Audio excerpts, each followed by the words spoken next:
Diasco Foot, le miroir du football de la diaspora congolaise.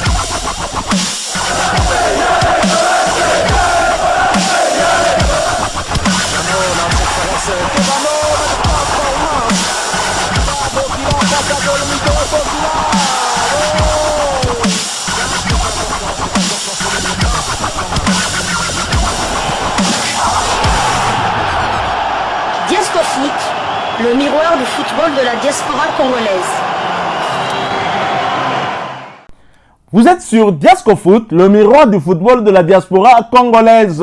Diasco Foot vous dit bonjour, tout le plaisir est pour nous de vous retrouver, mais surtout de savoir que vous êtes nombreux en train de suivre votre chaîne YouTube dédiée uniquement aux footballeurs de la diaspora congolaise. C'est l'heure de partager avec vous quelques news que nous avons pu récolter pour vous, des news concernant la tanière de léopard de la République démocratique du Congo, et cela dans le cadre de cette deuxième livraison sportive de ce samedi 18 mai 2024, une livraison qui nous emmène dans les éliminatoires du mondial Mexique, États-Unis, Canada 2026. Vous le savez, c'est un secret de polichinelle. Les léopards ont deux rendez-vous au mois de juin prochain, le 6 et le 9, d'abord à Dakar pour y affronter dans le cadre de la troisième journée de ces éliminatoires les Lions de la Teranga du Sénégal. Ce match aura lieu dans le stade Maître Abdoulaye Wade de Diamniadio, et ensuite ce sera un retour ici à Kinshasa au stade des Martyrs pour accueillir les éperviers du Togo de Kevin Denke. Et donc les léopards vont être en stage fin mai pour justement préparer ces deux rendez-vous, mais surtout le match plutôt capital, celui du Sénégal. Si dans la tanière de léopard de la RDC il y a quelques absences dues à des blessures, où Sébastien Sabre a le tournis et devra donc chercher à les remplacer, on le sait, on cite certains noms, Cédric Bakambu absent, c'est bien évidemment Samuel Essende qui va le remplacer, Lionel Passinzao absent, on le sait, c'est Timothy Fayoulou qui va le remplacer. Nos amis sénégalais eux aussi ont des mêmes soucis, et Jotaï.net de publier troisième et quatrième journée des éliminatoires du mondial 2026. Lamine Camara incertain contre la RDC et la Mauritanie, et c'est un joueur pas des moindres. Le milieu de terrain sénégalais Lamine Camara est annoncé incertain contre la République démocratique du Congo RDC, et pour le grand derby face à la Mauritanie comptant lors de la troisième et quatrième journée des éliminatoires de la Coupe du Monde 2026. Le Messin a dû quitter le terrain sur civière lors du match perdu devant Strasbourg pour le compte de la 33e journée de Ligue 1. Le milieu de terrain sénégalais Lamine Camara est incertain pour la rencontre face à la République démocratique du Congo et pour le grand derby contre la Mauritanie dans le cadre de la 3e et 4e journée des éliminatoires de la Coupe du Monde 2026 les 6 et 9 juin 2024. Lamine Camara a été contraint de quitter le terrain sur civière lors du match perdu par Metz contre Strasbourg lors de la 33e journée de Ligue 1. Sa participation au prochain et dernier match contre le Paris Saint-Germain est également remise en question.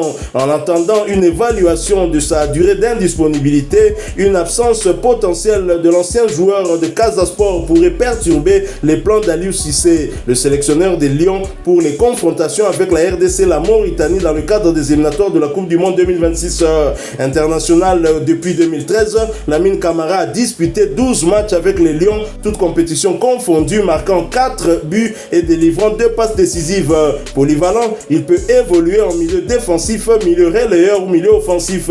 À 20 ans, Lamine Camara est évalué à 8 millions d'euros selon le site Transfermarkt. Voilà donc Lamine Camara qui pourrait en tout cas être absent lors des matchs justement contre la RDC, notre pays, et la Mauritanie. Je peux dire que ce jeune Sénégalais, il est dans la tanière sénégalaise depuis 2013, a-t-on appris? Non, je crois que c'est une erreur, vu qu'il a 20 ans, donc je crois plutôt qu'il voulait dire 2023, vu qu'il n'a que 10 sélections. Mais c'est vrai que c'est un cadre lors des derniers matchs du Sénégal, il était titulaire. Du côté, lors de la dernière CAN en Côte d'Ivoire, il était titulaire indiscutable, il a joué tous les matchs, il a marqué un joli but lors du premier match de la CAN. C'est vrai qu'un cadre, ça serait notamment un coup dur pour le Sénégal. Je je dirais pas tant mieux pour la RDC parce que c'est toujours pas bien de se réjouir des blessures de nos concurrents soit-il. Donc, mais je voudrais quand même dire que même si son absence, ça peut, bon, c'est vrai que c'est un titulaire indiscutable, mais le Sénégal a quand même de quoi voir venir avec leur milieu de terrain. Et je le dis encore, je le répète encore, ce jour-là, il faudra vraiment que Moutoussamy, Charles Piquel, Balenda, parce que ils auront du travail. Parce que là, on parle de. C'est vrai que Lamine Camara, même s'il n'est pas là, mais il y a Pape Gueye qui joue du côté de l'Olympique de Marseille. Il y a Pape Sarr qui joue du côté de Tottenham. Et il est souvent titulaire du côté de Tottenham. À la limite, il y a encore Gana Gueye, le vieux Gana Gueye qui joue. L'ancien parisien, tout à fait, qui joue du côté d'Everton. Donc il y a encore d'autres joueurs. Ils ont de quoi voir venir au milieu du terrain. Donc ça risque de ne pas se faire sentir, bien que ce soit quand même, malgré son jeune âge. C'est quand même une pièce maîtresse du côté de Aliou Cissé.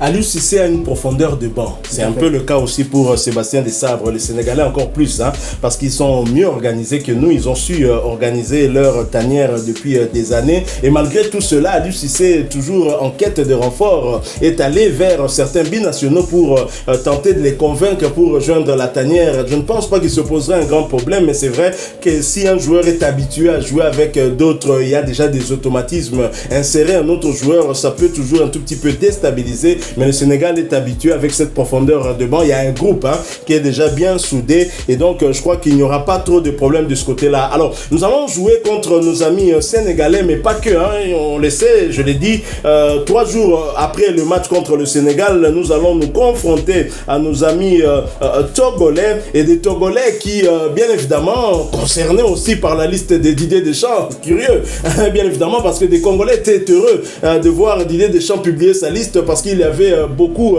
de binationaux congolais, certains qui avaient déjà fait leur changement de nationalité, ou étaient pour la France, ne parlons pas de changement de nationalité, mais qui n'ont pas été repris. Cette fois, des Congolais étaient là pour bien se moquer d'eux, mais des nouveaux binationaux qui pouvaient être récupérés par la RDC, mais qui ont exprimé leur choix très clairement pour la France, mais qui ont été zappés, il faut le dire ainsi, par Didier Deschamps, ce qui a suscité la joie chez des Congolais. Mais bien, nos amis togolais espéraient aussi voir un jeune, une pépite qui évolue du côté du Paris Saint-Germain, un ailier. Il s'agit de Barcola qui avait donné des tournis au FC Barcelone, qui avait, c'est d'ailleurs lui qui a fait que Araujo soit expulsé, et ce qui était en tout cas un point de bascule de ce match-là face justement à ces Barcelonais, c'était lors des quarts de finale de la Ligue des Champions. Et bien les Togolais, c'est vrai, sont déçus aussi que Didier Deschamps ait pris Barcola dans la liste des Bleus pour jouer l'Euro. Alexis Bir et Toki a publié ceci: dites à la Fédération togolaise de football que s'ils cherchent des Barcola pour jouer dans le 11 national, il y en a plein à Kara Sud. Merci pour le choix champion. Que les mannes de nos ancêtres t'accompagnent, feu seulement. Bon, lui au moins n'est pas contre le petit Barcola qui joue qui est convoqué du côté des Bleus, mais j'ai ouï dire qu'il aurait son frère qui évolue déjà avec les éperviers du Togo. Tout à fait, ils ont déjà un Barcola qui jouera probablement contre la RDC, donc voilà quoi. On peut pas tout avoir dans la vie, donc ils ont un Barcola. Nous aussi on avait un Mandanda, on a 2 Kaloulou, pourquoi pas un 3e Kaloulou, donc on attend toujours.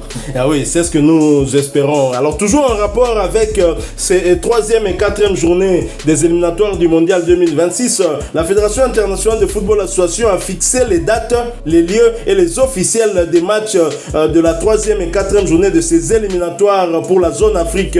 Le match Sénégal-RDC fixé au 6 juin à Diamniadio à Dakar et sera officié par les Libyens, tandis que la rencontre RDC-Togo se jouera le 9 juin 2024 à Kinshasa avec les officiels tunisiens.